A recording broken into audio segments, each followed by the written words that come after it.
Bendiciones, Primera de Corintios capítulo 1, vamos a leer los versículos 1 al 3 y comenzamos esta serie que yo creo que nos va a llevar el resto del año.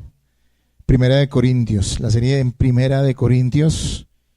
Y bueno, hemos añadido un título a la serie que es Gracia y Desafíos en la Iglesia. De pronto no me le bajas tanto porque si no me escucho y empiezo a hablar más duro. Gracias. Primera de Corintios 1, así está bien. Primera de Corintios 1. Recuerda que todos deben traer Biblia, ¿no? Uno no viene a la iglesia sin Biblia, ¿ok? Primera de Corintios capítulo 1, 1 al 3. ¿Lo tienen, hermanos? Listo. Dice la palabra de Dios. Pablo, llamado a ser apóstol de Jesucristo por la voluntad de Dios, y el hermano Sóstenes, a la iglesia de Dios que está en Corinto, a los santificados en Cristo Jesús, llamados a ser santos, con todos los que en cualquier lugar invocan el nombre de nuestro Señor Jesucristo, Señor de ellos y nuestro, gracia y paz a vosotros, de Dios nuestro Padre y del Señor Jesucristo. Hermanos, si uno, siendo un verdadero creyente, buscara una iglesia de la cual hacerse miembro, estoy seguro que si uno pasara un mesecito, 2 mesecitos en la iglesia de Corinto, se convencería de que no es la iglesia a la cual uno quiera pertenecer. No es la iglesia de la cual uno quisiera ser miembro o quisiera involucrarse. Los problemas de Corinto eran muy grandes. Ya esta mañana en el contexto histórico les hablé de la ciudad en la cual fue fundada esta congregación, o el lugar donde está ubicada esta congregación, como uno de los lugares más inmorales de la antigüedad. Se sabía que allí había mucha maldad, era un lugar comercial, próspero, pero muy malo, muy pecador, muy malvado. Y allí, en la gracia de Dios, el Señor estableció una congregación que Pablo el apóstol fundó, ¿sí? Ahora, ¿qué pasó con los corintios después de que Pablo salió? Pues yo creo que si hubiera una palabra para describirlo, sería lo que ocurrió fue un desastre. Corinto tenía todos los problemas que uno se pudiera imaginar, por mencionar algunos, para que los tengamos siempre presentes. En Corinto habían divisiones entre los hermanos, no había esa unidad plena. Habían pleitos muy fuertes que incluso ellos estaban llevando ante los tribunales mundanos, seculares del mundo. Imagínense, problemas entre la iglesia y no los resolvían entre ellos o siguiendo el orden bíblico, la disciplina del Señor, sino que iban a los tribunales para que resolvieran eso. Pablo lo reprende. Algunos de los hermanos de Corinto despreciaban a los pobres en la iglesia. Algunos de ellos también eran tacaños y no practicaban fielmente sus ofrendas, no ofrendaban fielmente. Habían ciertos casos de inmoralidad que la iglesia permitía, inmoralidad sexual. Habían problemas matrimoniales en esta iglesia. Se había infiltrado el feminismo en la iglesia. Así que las mujeres en la iglesia estaban tomando unas actitudes equivocadas y yendo en contra del liderazgo masculino en la congregación. En Corinto los cultos eran completamente desordenados. Aunque tenían dones, hacían mal uso de ellos. Tenían en poco la cena del Señor, así que habían perdido todo el significado de lo que significa o de lo que representa tomar esta cena. Y un grupo de ellos despreciaba la autoridad en la iglesia.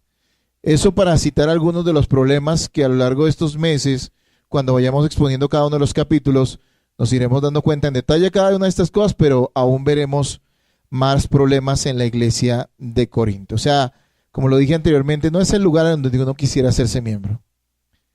Hay gente que tiene la idea utópica, algunos creyentes, de que una iglesia verdadera, una iglesia bíblica, es un lugar donde no hay problemas.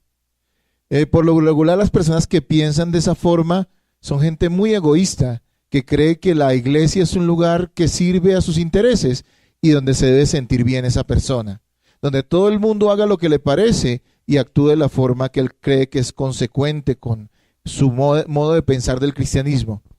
Algo que nos impacta al ver el contexto de Corinto, pero también al ver la realidad de este saludo que Pablo presenta a la iglesia, es que a pesar de todo, ellos eran la iglesia de Dios.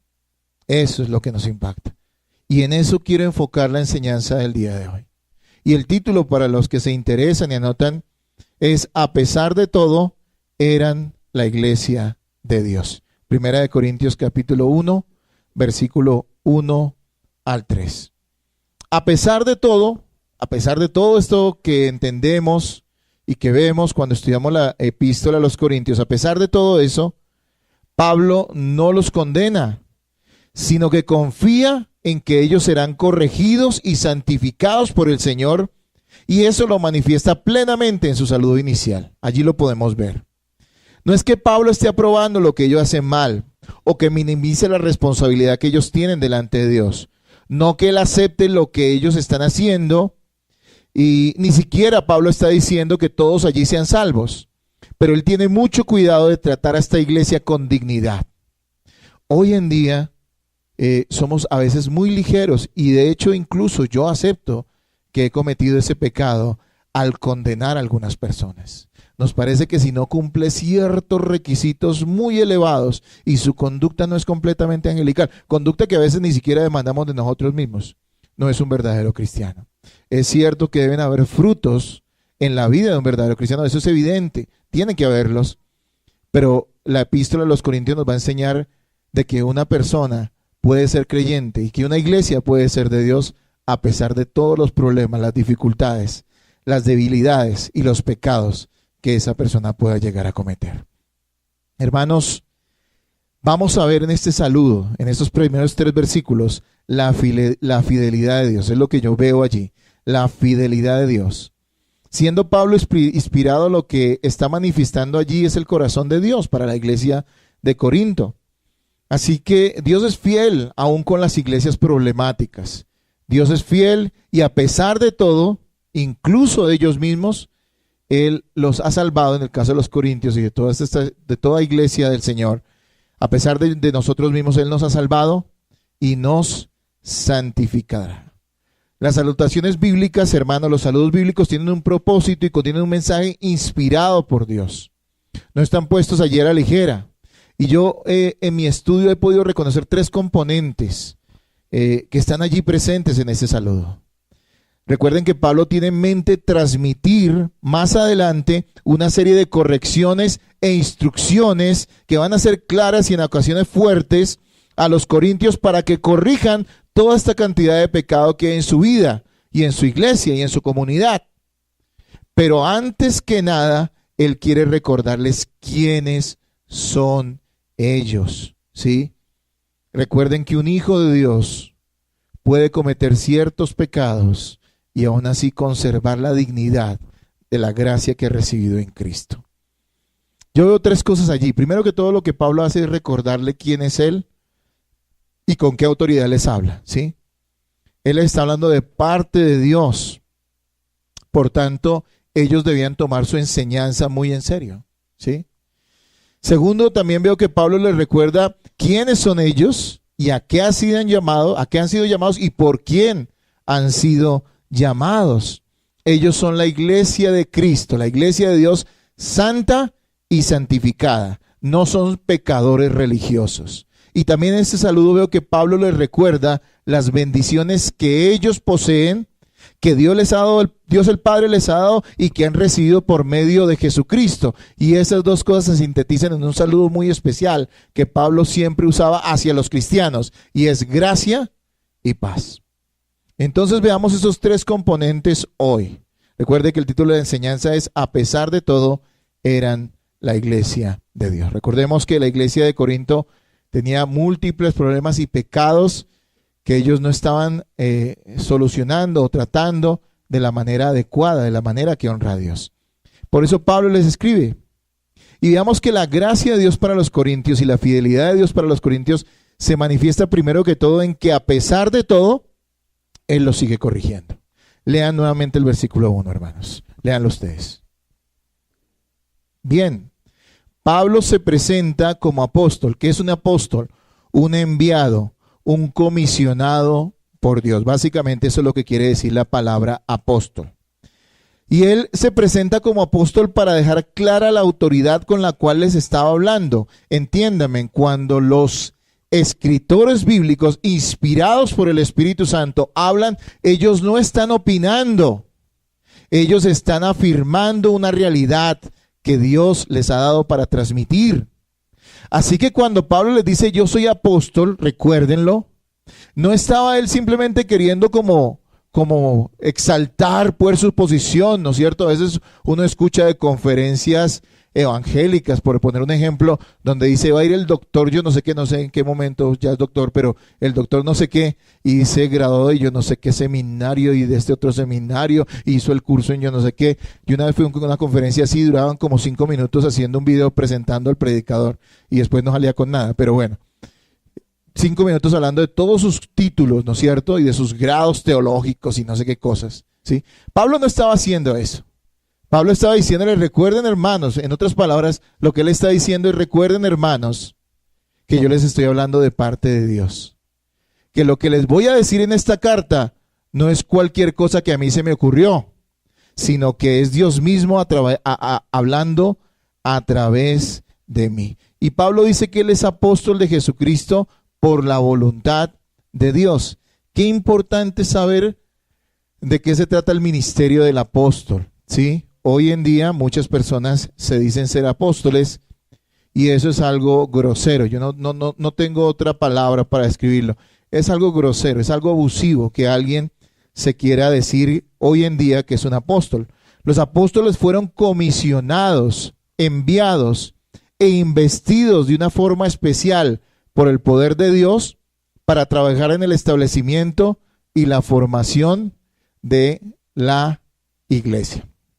¿Sí? Para eso fueron dados los apóstoles, comisionados los apóstoles. Es decir, apóstoles hubo al comienzo de la iglesia en el Nuevo Testamento, ¿sí? Ellos fueron comisionados, básicamente fueron 12. Judas traicionó al Señor y después nombraron a Matías y Pablo, digámoslo así, es el apóstol número 13. Pero aparte de esos apóstoles ya no hay más. ¿Por qué? Porque ellos tenían una comisión especial de parte de Dios y hablaban con una autoridad única que nadie más en la historia de la iglesia ha tenido, ¿sí? Nadie puede hablar con la autoridad de un apóstol hoy en día, porque nadie tiene esta inspiración, ¿sí?, que Dios le ha dado. Bueno, ellos fueron inspirados cuando escribieron las epístolas, ¿no? No quiere decir que en todo momento hablaran bajo inspiración, pero eran hombres que tenían autoridad de Dios, que Él les había delegado, los había comisionado para que ayudaran a fundar la iglesia neotestamentaria, ¿sí?, y establecerla en muchos lugares. Ahora, Él dice que es por la voluntad de Dios. Es decir, Él no se puso como apóstol por voluntad propia, ¿sí? Tampoco fue una iglesia la que dijo, usted va a ser el apóstol nuestro. Tampoco. Sino que Él en el camino a Damasco fue salvado por el Señor, una conversión genuina, y después de un tiempo el Señor lo comisionó, lo envió especialmente a predicar el evangelio a los gentiles. Todo esto, ¿por qué se los estoy diciendo en este primer punto que habla acerca de la misericordia de Dios para los corintios, mostrada a través de que aún Él los corrige, ¿sí? Porque si Dios se tomó el tiempo, si Dios en su gracia hizo que este apóstol fuera el que fundara esta congregación y más adelante los corrigiera con amor, es una muestra de la misericordia de Dios que Pablo haya corregido a la iglesia de Corinto, ¿sí? La corrección, de acuerdo a la Biblia, no es algo malo para el creyente, sino es una muestra de la gracia y del amor de Dios. Uno debería estar muy preocupado cuando puede vivir en sus pecados sin que Dios de alguna manera lo reprenda, ¿sí? Si uno es un verdadero cristiano, sabemos que le pertenecemos a Dios y Él no va a dejar que nosotros vivamos de cualquier forma. Y eso es lo que le estaba pasando a la iglesia de Corinto. A pesar de todos sus pecados, ellos eran la iglesia de Dios y eso se manifestaba en una cosa. Pablo, el apóstol, que sienta su autoridad en esta presentación, en este saludo, los va a corregir y lo va a hacer en el nombre de Dios. En otras palabras, es Dios directamente a través del apóstol Pablo, ¿sí?, que va a corregir a esta iglesia en amor, ¿sí? Yo quiero que usted deje su dedito ahí en 1 Corintios y vayamos a Hebreos 12 y le damos 6 al 8 para que me colabore. Hebreos 12, 6 al 8. ¿Lo tienen, hermanos? Léanlo, por favor. Bien, hermano, esto es algo que hemos comprendido en esta iglesia hace tiempo y es que el hecho de que una persona sea corregida por el Señor. Primero que todo, recordémosle que la vara de Dios, ¿cuál es? La palabra, ¿sí? Cuando la palabra nos exhorta y nosotros la recibimos como una corrección bendita, y eso trae a nuestro corazón a veces un poco de dolor, pero también de arrepentimiento. Cuando la enseñanza bíblica hace que nuestra actitud hacia Dios, hacia los demás cristianos, hacia el mundo incluso, cambie, eso es una gran bendición de parte del Señor. Por el contrario, hay personas que escuchan y escuchan la enseñanza, pero su corazón está completamente endurecido, ¿sí? Yo creo que eso es una maldición divina, pienso yo. Suena duro, pero creo que definitivamente una persona que es insensible a la palabra no es una persona donde el Espíritu Santo necesariamente esté. Sí, yo sé que hay cristianos verdaderos donde el Espíritu Santo habita, que en ocasiones dejan que su corazón se endurezca un poco, pero no creo que lleguen al extremo de estar completamente o ser completamente indiferentes a Dios, a la iglesia y a las necesidades que hay en este mundo. Bueno, lo primero que yo veo allí es que Pablo se presenta con esa autoridad porque él tiene un interés. No es sacar adelante sus títulos ni que ellos lo traten con reverencias especiales de ninguna manera. Lo que Pablo le está diciendo es, amigos, recuerden, yo soy apóstol y les voy a hablar en el nombre de Dios. Yo no voy a opinar nada. Lo que voy a decirles más adelante viene de parte del Señor. Y en eso también se manifiesta el amor de Dios. Hermano, asimismo, nosotros debemos recibir con humildad la instrucción bíblica. Y esa instrucción bíblica en muchas ocasiones viene en boca de otros hermanos, reconociendo en ello una muestra del amor de Dios para con nuestras vidas. Recordemos que la instrucción para los corintios fue tanto para ellos como lo es para nosotros, ¿sí? Y a lo largo de toda esta serie y en cada una de las enseñanzas recordemos que no estamos, nuestra predicación, nuestra enseñanza no es relatar ciertos hechos históricos, como por enterarnos qué fue lo que Dios hizo con una iglesia hace 2000 años, sino recordemos que esto es completamente contemporáneo, esto completamente nos toca, hermanos. Esto completamente nos involucra. Esto es para nosotros. El mensaje de la palabra de Dios trasciende, ¿sí? Si nos pudiéramos dar cátedra de historia, eso no valdría la pena. Aquí venimos a entender que cuando habla a los corintios, también habla a los creyentes de todas las épocas. Así que, hermanos, lo primero que veo en el saludo es que a pesar de todo, Dios los corrige. Y un segundo punto que podríamos tener en esta enseñanza es que a pesar de todo, ellos tienen un llamado divino. A pesar de todo lo que han hecho mal, ellos tienen un llamado divino. Versículo 2, por favor, léanlo en voz alta ustedes, hermanos. Primera de Corintios capítulo 1, versículo 2. Muy bien. Note primero que todo una cosa. Para Pablo, ellos son la iglesia de Dios. A mí me asombra que si lo viéramos de una manera muy humana, si uno ha fundado una congregación y ha entregado parte de su vida, de su esfuerzo y de su sufrimiento para que otras personas vivan para Dios, y uno les ha dado una buena instrucción y una buena enseñanza y un buen ejemplo, como lo hizo el apóstol Pablo con los corintios, cuando sienta muy claramente las bases del cristianismo, de la doctrina, y les ha dado amor para que ellos lo vivan, cuando uno sale y nota, y estos de Chloe, ¿no?, que fueron los que le informaron a Pablo que era lo que estaba pasando, le llevan ese mensaje, yo creo que Pablo podría estar muy, muy irritado, muy molesto, muy dolido con ellos. Y tal vez si fueran una epístola nuestra y no una epístola de Dios puesta en boca de Pablo, nosotros no comenzaríamos llamándolos la iglesia de Dios, ¿no es cierto? Sino que posiblemente les diríamos, ustedes son la iglesia del diablo. Pero note algo, aquí vemos la gracia de Dios. Y es que antes de hacer una gran exhortación, una gran corrección a los corintios, Pablo ve la necesidad de recordarles quiénes son ellos. ¿Para qué? Para que la reprensión no los destruya, sino los edifique. Miren, vamos sacando cositas aquí prácticas en medio de la enseñanza. Siempre que tengamos que corregir a un hermano, recordemos primero que todo quién es él.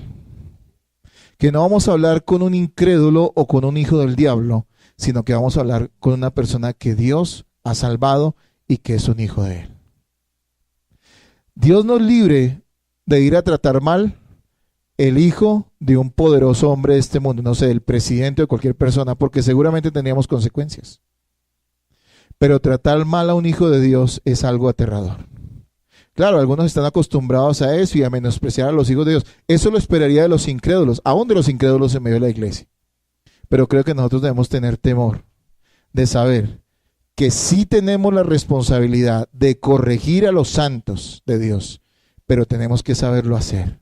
Pablo les recuerda, no viene condenándoles, dice, ustedes son la iglesia de Dios. Para Pablo, ellos son la iglesia de Dios. No son cualquier grupo de personas, son aquellos por los cuales Cristo murió. Y esta connotación de iglesia de Dios se refiere ante todo a la pertenencia. Ellos le pertenecen a Dios. Son la iglesia de Dios. No es simplemente una frase. Allí Pablo está diciendo, es que ustedes le pertenecen a Dios. Y uno dice, wow, estas personas, sí, ellos le pertenecen a Dios, porque Pablo sabe que la mayoría de ellos verdaderamente han reconocido a Jesucristo como su Señor y Salvador, y la gracia de Dios se ha manifestado a través de ellos. Hay otra cosa más que Pablo dice de ellos.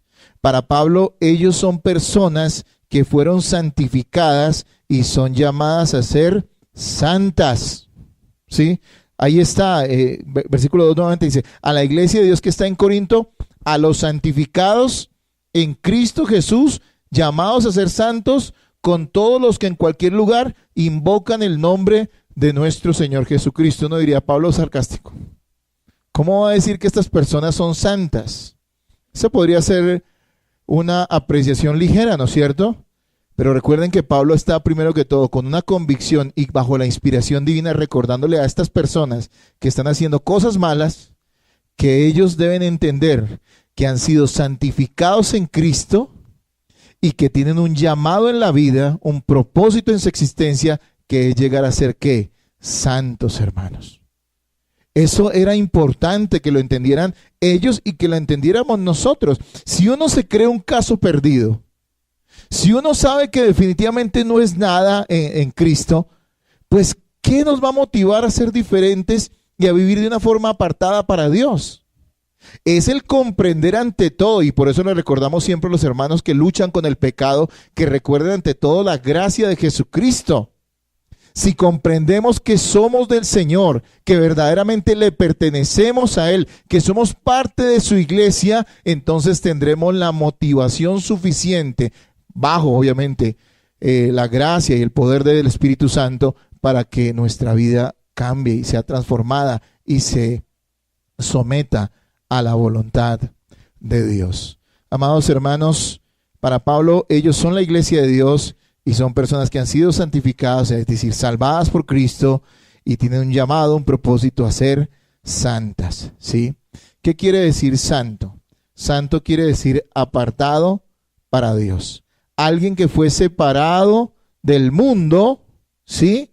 Alguien que fue separado del mundo y del pecado para ser consagrado a vivir para la gloria de Dios, ¿sí?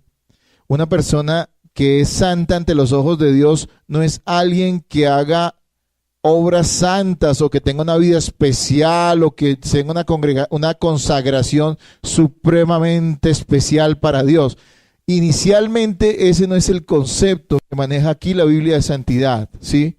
Sino es el hecho de que alguien que ha sido salvado porque ha confiado verdaderamente en Jesucristo, ha sido ante los ojos de Dios apartado del mundo y del pecado y está consagrado a vivir para el Señor, ¿sí?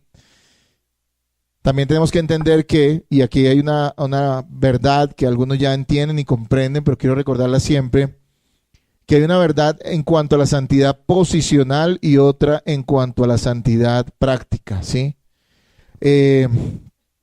Ante los ojos de Dios no somos santos por lo que hagamos, sino porque Cristo nos ha transmitido su santidad al haber nosotros sido salvados por Él, por medio de la fe en Jesucristo, por el nuevo nacimiento, hemos sido santificados, apartados para Dios, ¿sí? Eso es una posición, eso es un asunto, digámoslo así, legal ante los ojos de Dios, es una realidad espiritual. Pero resulta que los que son santos delante de los ojos de Dios, no por lo que hagan, sino por lo que han creído, bueno, no quiero que suene que esto que han creído es una obra, no, sino por la fe que Dios les ha dado, ¿sí? Estos que han sido santos por la gracia de Dios por medio de la salvación, también tienen que practicar la santificación. Tienen que apartar sus vidas de una forma práctica del pecado y del mundo para vivir para Dios. Y aquí en este saludo está implicadas esas dos cosas. Es el hecho de que verdaderamente ellos son santos por la gracia de Dios, pero también tienen un llamado a vivir santamente, es decir, apartado del pecado del mundo y consagrado a Dios en su diario vivir, en su vida práctica, ¿no es cierto? Esta palabra santo es complicada a veces para todos digerir. Nos cuesta creer que los que somos salvados por Cristo seamos santos. Porque aunque lo entendemos doctrinal y teológicamente, en nuestra cabeza hay una confusión a veces porque sabemos cómo nos comportamos en ocasiones. Pero eso es una realidad, hermanos. Yo quiero decirles que el hijo de un rey, aunque se porte mal, o un rey, aunque se porte mal, no deja de ser un rey, ¿sí? Un cristiano, aunque en ocasiones se porte mal, no significa que no sea un cristiano. Si no fuera así, todos estaríamos descalificados. Dicen que el hijo de un pastor, de un hombre de Dios, fue apresado porque la policía lo capturó robando en algún lugar, ¿sí? Lo llevaron a la cárcel, llevaron a su papá, tremenda vergüenza. Su papá con mucho amor fue a la cárcel a ver a su hijo. Y él recuerda que cuando salió de allí, toda la gente que se lo encontraba, él le decía lo siguiente, le decía, tú con el padre que tienes y eres capaz de hacer una cosa de esas. Claro, el muchacho se sentía mal, sin embargo, él seguía siendo hijo de su padre. El punto, hermanos, es que no hay, creo yo, peor reprensión para un cristiano que el que le recuerden quién es su padre cuando se porta mal. Creo que un cristiano no vive santamente porque viva atemorizado de una manera terrorífica de las consecuencias de su pecado, de su maldad. Eso no es cristianismo. Eso no es salvación. Yo creo que un cristiano lo que más le duele es saber todo lo que Dios ha hecho por él y la condición, la posición que le ha dado en Cristo, y sin embargo se porta a veces de manera equivocada y pecaminosa. Así que vemos la gracia de Dios a los corintios en que a pesar de todo, Él no está diciendo que ellos no tengan ese llamado a ser santos, no está diciendo que sean un caso perdido. Dice en la segunda parte del versículo 2, llamados a ser santos con todos los que en cualquier lugar invocan el nombre de nuestro Señor Jesucristo, Señor de ellos y nuestro. Y note que Él no solamente dice que los corintios han sido llamados a ser santos, sino que todos aquellos que en cualquier lugar invocan el nombre del Señor también tienen ese llamado a la santidad, y eso nos involucra incluso a nosotros. Los corintios no están aislados en este llamado, sino que es un llamado a toda la iglesia, un llamado a la santidad, un llamado a vivir santamente para Dios, una realidad espiritual, y es que si han invocado el nombre del Señor, son santos ante los ojos de Dios. Pablo nos recuerda a nosotros y le recuerda a ellos quiénes somos y a qué hemos sido llamados. Y como les dije anteriormente, para que la reprensión pueda ser bien recibida, adecuadamente. Y con bien recibida no quiere decir que la gente lo acepte. Hay muchas personas necias en la iglesia que no aceptan las reprensiones. Pero estoy hablando de que, hermanos, si nosotros queremos que la reprensión llegue a una persona, primero que todo tenemos que estar seguros. En lo que vemos hasta ahorita de este saludo nos puede enseñar eso. Primero que todo, que lo que vamos nosotros a corregir es de acuerdo a la palabra de Dios. Pablo no está opinando. Él está diciendo, soy apóstol, pero soy apóstol porque voy a hablar en el nombre de Dios. Nuestras reprensiones tienen que ser bíblicas, hermanos. ¿Sí? Como dan una aplicación hasta ahorita de lo que vemos en esta enseñanza. Y segundo, nuestras reprensiones a los hermanos tienen que ser hechas sabiamente y en amor. Eso quiere decir ante todo recordando que delante de nosotros no tenemos a unos incrédulos, sino tenemos a personas que han sido salvadas por el Señor. Eso no quiere decir que nos atemoricemos y como algunos enseñan por ahí, es que es un hijo de Dios, yo mejor no le digo nada. No, si es un hijo de Dios, dile todo. Pero díselo como él, como lo que él es, un hijo de Dios, en el amor y la claridad que debe ser en el caso de ellos. Miren, hermanos, nosotros tenemos un propósito en la vida y es glorificar a Dios por medio de la fe en Cristo ante todo y también de la conducta que nosotros mantengamos como cristianos, obedeciendo la palabra, siendo realmente apartados de las cosas de este mundo. Efesios 1:4 dice, según nos escogió en él antes de la fundación del mundo, para que fuésemos santos y sin mancha delante de él. ¿Cuál es el propósito y el objetivo y el llamado del cristiano? ¿Por qué el cristiano ha sido escogido desde la eternidad pasada por Dios? No es para que simplemente diga que es cristiano o crea que va a ir al cielo, sino que nuestro llamado es ¿a qué? A la santificación, a ser apartados del pecado y del mundo y a vivir para Dios. Que el carácter de Cristo sea formado en nuestra vida. Miren, todos los incrédulos pueden vivir en sus vanidades y ocurrencias. Ellos lo pueden hacer, pero el cristiano tiene un llamado supremo y es hacer y vivir apartado para Cristo, su Salvador. Lucas 17, 28 al 29 dice lo siguiente, se lo leo. Asimismo, como sucedió en los días de Lot, comían, bebían, compraban, vendían, plantaban, edificaban, mas el día en que Lot salió de Sodoma, llovió del cielo fuego y azufre y los destruyó a todos. ¿Qué está diciendo allí? Antes habla de los días de Noé, ahorita dice que los días de Lot. Básicamente lo que el Señor está diciendo, la gente del mundo vive para ahora. Ellos van, vienen, compran, venden. No necesariamente las cosas son malas, pero ese es el propósito de su existencia. Hacer, dejar de hacer. Uno ve cristianos o gente que sí es cristiano, tienen los mismos objetivos. Ellos quieren los asuntos de esta vida, las ganancias de esta vida, la reputación de esta vida. Aún así quieren agarrarse supuestamente de Cristo y resulta que no se puede servir a dos señores.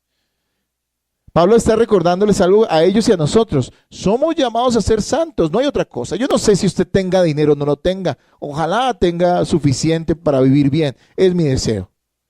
Pero yo no sé si Dios le permite tener mucho o poco, o tener un excelente trabajo o un trabajo más o menos. No sé si usted llegue a cumplir ciertas ambiciones que tenga en la vida o no. Realmente eso no importa. Ojalá muchas de esas cosas buenas se cumplan en su vida. Pero ese no es el punto de nuestra existencia. El punto de nuestra existencia es que si hemos sido salvados por Cristo, verdaderamente nosotros somos llamados ¿a qué? A ser santos y a vivir apartados del pecado y de la maldad. Hermanos, eso tengámoslo siempre en nuestra cabeza. Miren todo lo que los corintios estaban pasando o haciendo mal. Y sin embargo Dios aún tiene un llamado para ellos. Dios no borra ni quita ese llamado en los cristianos a pesar del pecado con el que luchan, o el pecado incluso al cual hayan cedido bastante. Ese llamado es real. Ese ser iglesia de Dios es una realidad para todos nosotros, los que somos hijos de Dios. Y leamos el versículo 3 para que veamos un puntico pequeñito allí. Versículo 3, léanlo por favor en voz alta. Léanlo ahora, hermanos.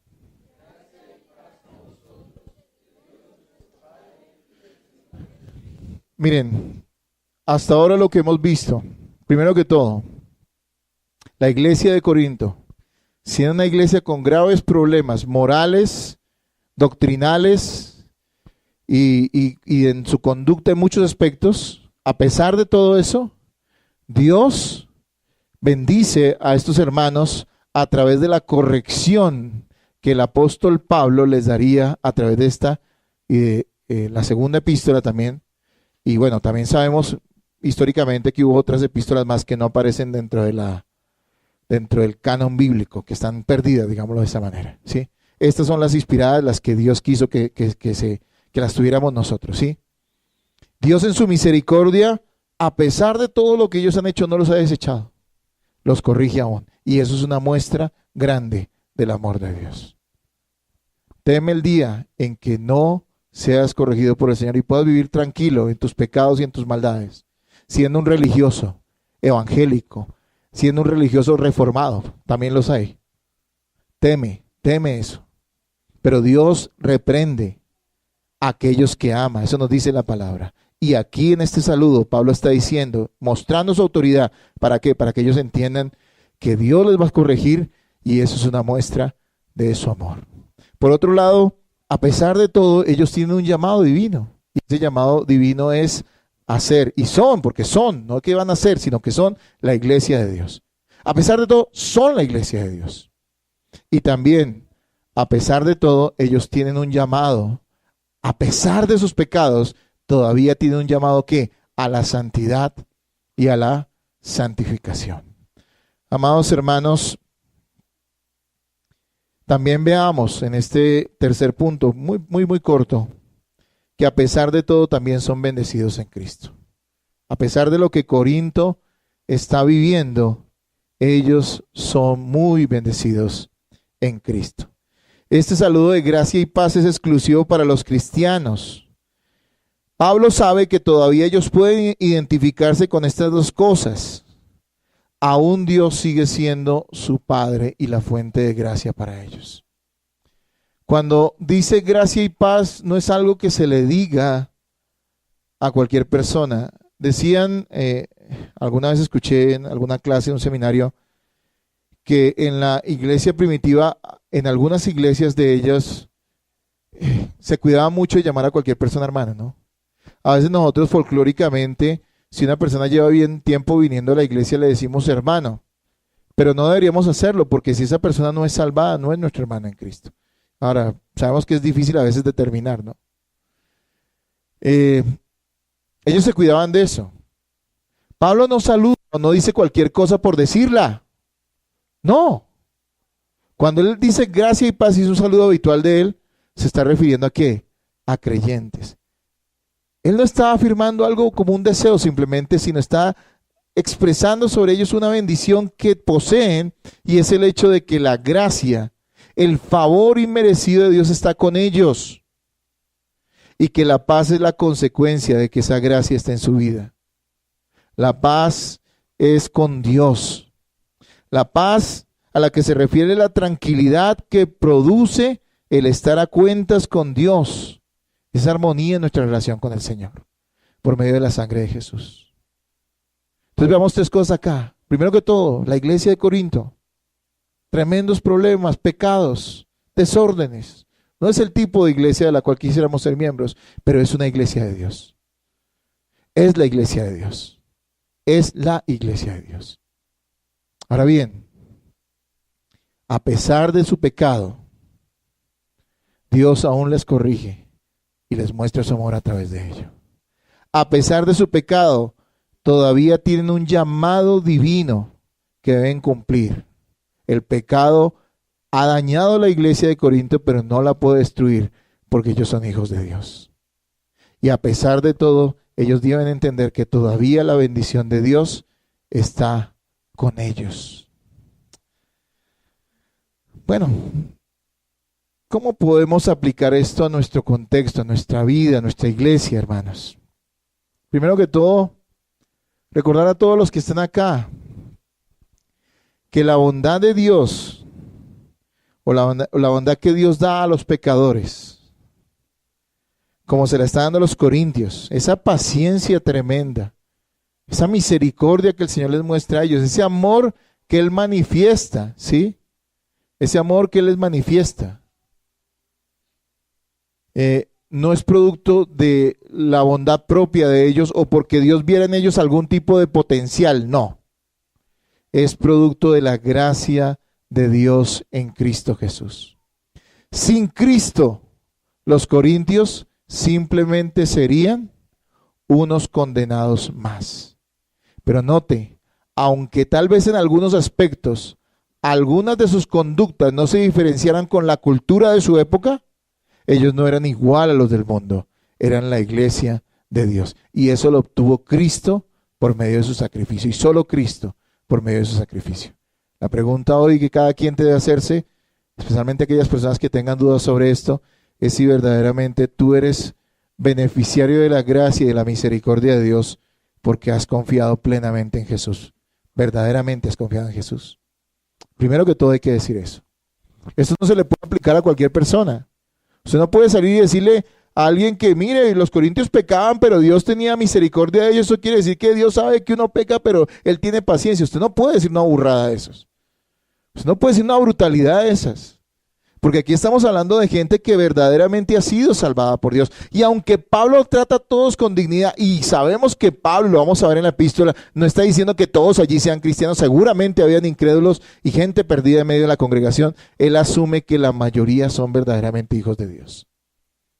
Así que el mensaje es para los creyentes. Y si tú no eres un hijo de Dios aún, debes rendir tu vida por la fe en Jesucristo y arrepentirte de tus pecados. Pero veamos también que este saludo nos muestra la gracia que debemos ofrecer a otros, ¿no? Miren, cuando yo leía esto en el contexto de Primera de Corintios, yo creo que me pasa lo que le pasaría a cualquier persona que lo estudiara, ¿no? Diría, bueno, esto es terrible, todo lo que está pasando.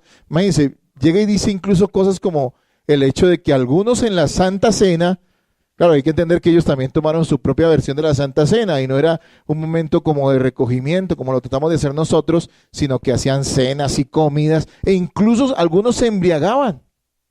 Uno no se le ocurre que en un ágape de la iglesia algunos se emborrachen. No se nos ocurre eso. Pero esta gente lo estaba haciendo. O sea, uno dice, wow, terrible. Y sin embargo, el lenguaje que usa Pablo inicialmente con ellos es de mucho amor. Y es con la esperanza de que ellos verdaderamente son hijos de Dios y pronuncia sobre ellos estas bendiciones. Hermanos, esto a nosotros nos enseña que nosotros debemos tener mucho cuidado al tratar a otros cristianos. A pesar de que ellos hayan cometido pecados, incluso contra nosotros, nosotros debemos tener la prudencia y el cuidado de tratarlos con amor, con paciencia y buscando siempre su edificación y no su destrucción. Este saludo nos muestra la gracia que debemos ofrecer a otros. A pesar de la multitud de faltas, aún ellos, si han manifestado verdaderamente tener fe en Jesucristo, pueden ser hijos de Dios. Hermanos, no demos como caso perdido a aquellas personas que manifiestan tener fe en Jesús a pesar de sus pecados, porque Dios puede aún corregirlos y santificarlos, aunque a nosotros nos cueste creerlo. Lo que debemos hacer es amarnos y ayudarnos, ¿sí? Es tan fácil crear enemistades dentro de la iglesia. Les decía esta mañana que si uno quiere no tener problemas con nadie en la iglesia, ni ser afectado por nada en la iglesia, lo que tiene que hacer es venir a la iglesia, saludar a unos cuantos e irse. Y no se interese ni se preocupe por nada más. Créame, este consejo se lo doy, hágalo para que no tenga problema con nadie. Para que usted se sienta muy contento todos los domingos que venga a la iglesia, porque a usted no le importa a nadie, realmente no le importa a nadie, ni le importa nada. Hágalo y usted va a tener mucha paz. Pero tengo que decirle, amigo, usted está pecando terriblemente contra Dios y posiblemente usted no sea un creyente. Los creyentes están involucrados, hermanos. Claro, cuando nosotros venimos a la iglesia y nos involucramos con los demás, como manda la Escritura, corremos el peligro de que vamos a empezar a notar en los demás sus faltas y también ellos van a empezar a notar las faltas nuestras. Corremos el peligro de tener roces y diferencias con algunos hermanos, o tal vez con la mayoría. Corremos el peligro de que nos corrijan. Digo peligro entre comillas, de que nos corrijan, porque eso sí es lo que manda la Biblia. Claro. Miren, yo algo que entiendo en toda y esto es una aplicación de lo que he entendido hasta ahora en la epístola, es que a pesar de todos sus problemas, Pablo no les dice, váyanse para otra congregación, agarren para Efesios, para Éfeso, o agarren para Roma, que allá sí está el poder, allá sí todos se aman. Primero que todo, Pablo conocía esa iglesia, sabía que todas tenían problemas. Porque es que toda iglesia tiene problemas. Porque en toda iglesia todavía hay pecadores, redimidos, sí, pero todavía pecadores. El primero es usted. Hermanos, Pablo les dice, y lo va a decir adelante, ustedes son uno. Ámense, son un solo cuerpo, se pertenecen, son miembros en común del mismo cuerpo. No les está diciendo huyan, eviten. Les está diciendo afronten los problemas que pueda haber en su congregación. De hecho, no va a haber manera en que ellos puedan resolver eso si no se unen. La santidad no se vive individualmente. La santidad verdadera se vive en comunidad. La santidad no es algo que usted diga, yo no hago X o Y cosa. Eso es un fariseísmo. La santidad es algo que se nota y se vive y se practica entre hermanos en Cristo. En la congregación, básicamente, donde Dios nos puso, con toda la iglesia, pero básicamente con la congregación donde Dios nos ha puesto. Hermanos, mostremos gracia hacia los demás. No que alcahueteemos el pecado de las personas o nos callemos frente a las maldades que veamos. No, eso no debe ser así. Pero siempre vayamos con el temor de saber que nos estamos acercando a una persona que posiblemente sea hija de Dios, aunque en este momento esté haciendo cosas malas.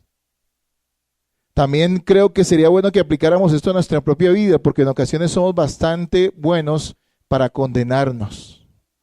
Pero debemos recordar que si aún Dios trató con misericordia y gracia a una iglesia tan completamente complicada como la iglesia de Corinto, Dios puede tener gracia con nosotros si es que nuestra fe verdaderamente está puesta en Jesús. Hermanos, no hay razones para que nosotros abandonemos la iglesia, abandonemos una iglesia que es de Cristo. A pesar de sus faltas y pecados, nosotros debemos perseverar y unirnos para sacar adelante la obra de Dios donde Dios nos ha colocado. Seguramente había gente en Corinto ofendida. Seguramente había gente en Corinto que se sentía como perdida porque veía todo esto en medio de la iglesia, esas divisiones, esos problemas, esas inmoralidades y decían, esto no va conmigo, porque igual eran hijos de Dios. Pero el consejo no es huya, el consejo es acérquese porque estamos diciendo que todos allí son iglesia de Dios, no solo unos cuantos. Bueno, entiendo que Pablo no está generalizando a pleno. Sabrá él que algunos no eran verdaderamente la iglesia de Cristo, pero en general los está llamando iglesia de Cristo. Miren, hay personas que, y cuando pensaba en esta serie que me parece importante en la madurez de nuestra congregación, porque sé que a veces cuando vienen problemas y circunstancias difíciles, hermanos, a una iglesia, la gente se empieza a veces a asustar y a decir, bueno, pero es que somos una iglesia de Cristo, ¿qué está pasando? Pues está pasando que somos una iglesia de Cristo y tenemos problemas, ¿sí? Hermanos, una iglesia de Cristo no es una iglesia donde todo sea angelical. Hay personas difíciles en una iglesia de creyentes y hay que tratar con ellas con disciplina, pero también con amor. Miren, frente a los problemas de la iglesia a lo largo de mi vida, yo he notado varias actitudes. Hay unos que demuestran superioridad moral, entre comillas. Ellos creen que son mejor que otros. No lo van a decir nunca. De hecho, ellos se creen humildes, pero ellos tienen una superioridad moral. Y entonces lo critican todo. No me gusta cómo se predica, no me gusta cómo se canta, no me gusta cómo hace esto, no me gusta lo otro, esta hermana no es este. Ellos no están aportando nada, ellos están ayudando a destruir su iglesia. Sí, lo están haciendo. Ahí no hay nada. Y ellos están actuando con orgullo. No se están colocando al nivel de los demás. No están reconociendo que también en ellos hay pecado, a pesar de que no sea tan notorio como el de los demás. Entonces hay una superioridad moral que algunos asumen. Solo critican, no van a la persona, no la corrigen con amor, no hacen eso. Simplemente critican y murmuran y esto está mal y yo no sé qué está pasando. Ahora sí, hermanos, eso no es lo que nosotros debemos hacer como iglesia frente a nuestras dificultades, problemas y pecados, porque hay pecados como congregación. Hay otras personas que deciden abandonar su iglesia aunque sigan asistiendo cada domingo y se sienten en una silla, y lo que hacen es aislarse de los demás. Evitan involucrarse de corazón con los demás, solamente lo suficiente para que parezca que son parte de la iglesia. pero realmente no, su corazón no está en medio de la congregación. Se justifica muchos de estos hermanos en su aislamiento por el hecho de los pecados o las faltas o las heridas que otros le han hecho a ellos. Pero hermanos, eso no es ninguna justificación. Nosotros debemos perdonar y amar, lo enseñaba el Padre nuestro hace 8 días. Perdónanos como nosotros perdonamos a los que nos ofenden. Entonces vemos personas que son de la iglesia, pero no son. Están, pero no están. Ellos tienen paz consigo mismos, pero estoy seguro que no tienen paz completa con Dios, porque están pecando. Y hay otras personas que sinceramente una enseñanza como esta nunca les va a llegar. Todo lo que vamos a enseñar en Corintios no es para ellos. ¿Por qué? Porque para ellos no les importa la iglesia. No. O sea, es decir, lo que les decía esta mañana, a mí no me interesa que me enseñan cómo sobrevivir en el Ártico, porque yo nunca voy a estar allá. ¿Yo para qué voy a perder el tiempo aprendiendo eso? Pero si me enseñan cómo vivir santamente en medio de la iglesia y con los demás hermanos, es algo que yo sí anhelo y deseo saber, conocer y vivir. Porque es que mi vida, siempre, siendo yo un verdadero cristiano, va a tener que estar involucrada con otros creyentes. Yo sé que ese es mi destino. Yo sé que eso es algo que ya Dios estableció para mí. Independientemente de que yo sea pastor o no sea pastor, ya Dios ha determinado que siendo su hijo, yo siempre voy a tener que estar involucrado con una congregación de creyentes. Nos debe interesar aprender y recibir la instrucción de Corintios, porque siendo verdaderos cristianos, siempre vamos a tener que lidiar con los pecados de otros creyentes. Y debemos estar allí para ser usados por Dios, para corregir, para alentar y para hacer tantas cosas que pueden beneficiar a nuestras congregaciones. Bueno, creo que la mayoría de los que están acá, Dios los ha colocado en este lugar. Recibamos la enseñanza de Corintios y estoy seguro que si usted viene y aprende y no se distrae, sino recibe con humildad, como dice la palabra, esta enseñanza de la Biblia, de esta exposición bíblica, al finalizar, cuando pasen estos meses y con la gracia de Dios terminemos esta enseñanza, esta serie, estoy seguro que usted va a ver la iglesia con otros ojos. Vas a ver que los problemas de la iglesia no justifican que nosotros también pequemos contra ella. Usted va a saber que verdaderamente tenemos todos una responsabilidad, no solo de los pastores, sino que todos los creyentes que somos parte de una congregación tenemos la responsabilidad de ayudar a resolver los conflictos y las dificultades que hay en medio de la iglesia. A orar por ella y a no caer simplemente en críticas tontas, sino involucrarnos de corazón los unos con los otros.